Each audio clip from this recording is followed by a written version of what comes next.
Heureux de vous retrouver. Nani, mes petits cousins sérères et mes grands-pères alpulaar def nañ li ñu gën a mën. Vous avez bien mangé?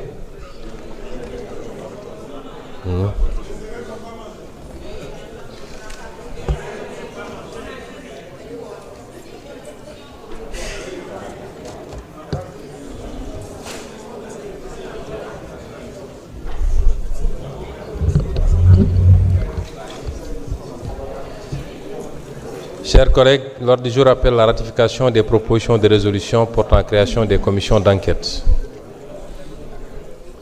Nous avons eu 6 propositions qui avaient été jugées recevables par le bureau de l'Assemblée nationale, transmises au ministre de la Justice, garde des Sceaux, qui nous est revenu avec ses observations. Sur cette base, la présente plénière a pour responsabilité de ratifier ces résolutions. Il s'agit de la résolution portant sur les manquements notés dans la gestion du foncier de différents lotissements et du domaine public maritime. Une autre sur les opérations de cession d'immeubles du patrimoine bâti de l'État à des particuliers dans des conditions supposées irrégulières. La troisième est relative à l'utilisation par le gouvernement du Sénégal de mécanismes financiers de type Total Return Swap, TRS. La quatrième porte sur les irrégularités dans la passation et l'exécution des marchés du programme Un étudiant, un ordinateur du ministère de l'Enseignement supérieur, de la Recherche et de l'Innovation depuis 2017.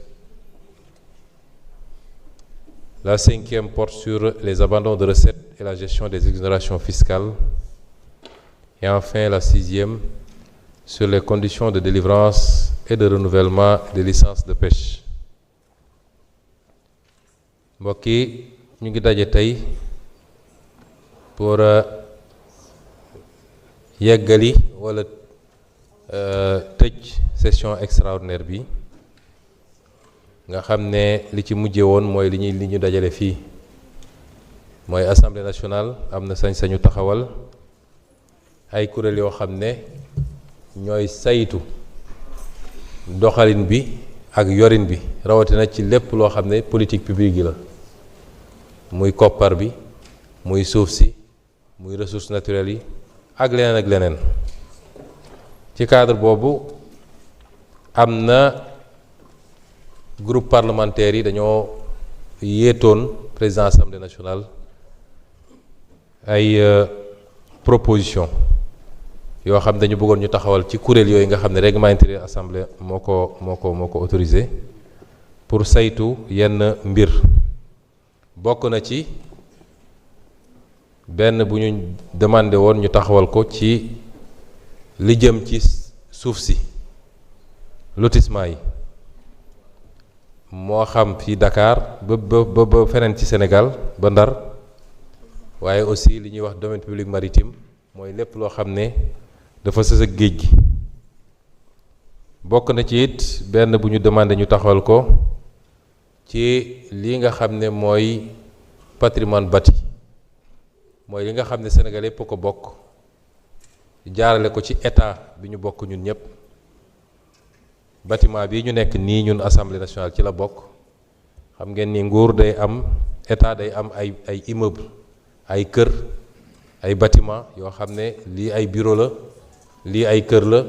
lii ñu defee ko leneen ay hôpitaux ak yeneen député yi def proposition bi jàpp ni nag am na lu ñu ci def loo xam ne dëppoowut ak yoon ñetteel bi mooy li nga xam ne ci wàllu utum koppar état Sénégal am na sañu jëfandikoo yenn jumtukaay yi bokk na ci leb bitim réew ñu jàpp ni nag député yi proposé jàpp ni am na lenn lu état bi jëfandikoo ba mobiliser ci xaalis ci turu Sénégal yépp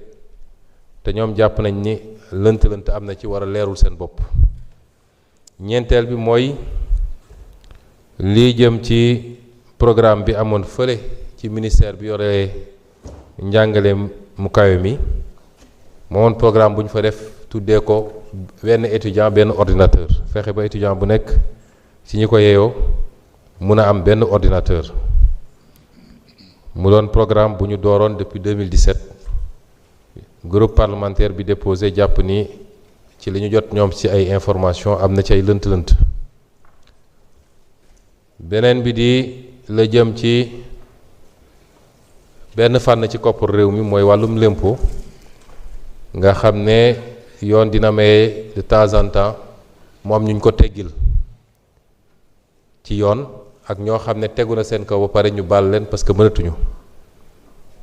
député yi déposé li jàpp ni am na ay salfaañe yu ñu fa def lu jéggi yoon ba tax ñu sàkk woon ñu taxawal kuréelu saytu ba xam li fa xew bi mujjee moo jëm ci lépp lu jëm ci napp gi nga xam ne dañ ko réglementé fii ci Sénégal ba nga xam ne ku war a napp war nañ la jox licence nga am sañ-sañu napp licence boobu nag niñ koy joxee yoon moo ko tëral groupe parlementaire bi déposé jàpp ni ci li mu am ci information foofu it am nay lënt-lënt yi ñu ko doxalee nu dëppoowul ak yoon lii mooy juróom-benn commission d'enquête parlementaire yi nga xam ne bureau bi examiné na ko jàpp ni lu ñu mën a nangu la c'est recevable am na yeneen yu ne suñu kaw table mais ñu jàpp ni mënuñoo lancer ndoo liggéey yooyu yépp en même temps moo tax ñu seppi yoon ci proposer ko bureau bi mu nangu ko. Je rappelle donc que conformément aux dispositions de l'article 55 de notre règlement intérieur, les résolutions sont ratifiées sans débat par la plénière à la majorité absolue des membres présents. mooy lu ñuy déglu la ñi ko proposé ñëw présenté ko plénière bi am na droit nangu ko wala bañ koo nangu waaye bu koy nangu dañuy voter directement amul débat comme niñ ko defee sànq ci liggéey bi jiitu plénière bi jiitu. Chers collègues, nous commençons par la proposition de résolution sur les manquements notés dans la gestion du foncier de différents lotissements et du domaine public maritime. La parole est à notre collègue Mohamed Aïb Salim Dafé, président du groupe parlementaire Pastef les Patriotes. Président, vous avez la parole.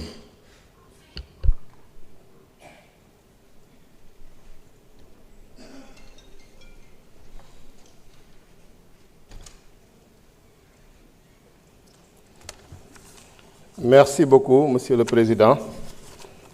Chers collègues, Monsieur le ministre chargé des relations avec les institutions, proposition de résolution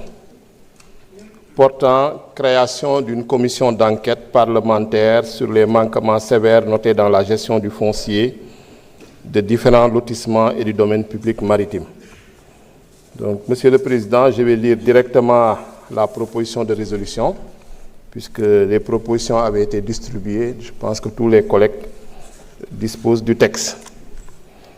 L'Assemblée nationale, vu la Constitution de la République du Sénégal, notamment en ses articles 59, 60 et 67, vu la loi organique portant règlement intérieur de l'Assemblée nationale, notamment ses articles 53 à 58 et 103, vu la loi 64-46 du 17 juin 64 relative au domaine national, vu la loi numéro 76-66 du 2 juillet 1976 portant